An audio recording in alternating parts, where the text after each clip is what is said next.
అందరికీ వందనములు. ఈరోజు పరిశుద్ధ వాక్యము.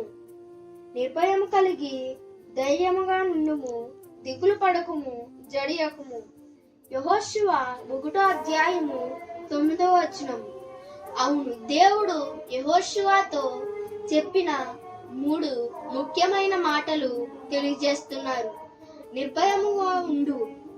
మీ జీవితంలో సమస్యలు వచ్చినప్పుడు మనసు కృంగిపోకుండా స్థిరంగా ఉంచమని దేవుడు చెబుతున్నాడు. ప్రార్థన. స్తుతి స్తుతి స్తుతి స్తుతి స్తుతి స్తుతి యేసయ్యా. ఈ వాక్యం చదివించిన నందుకు వందనాలు. ఈ వాక్యం వినిచిన వారిని దీవించండి. ఈ వాక్యాన్ని వారి జీవితంలో నెరవేర్చండి యేసయ్యా.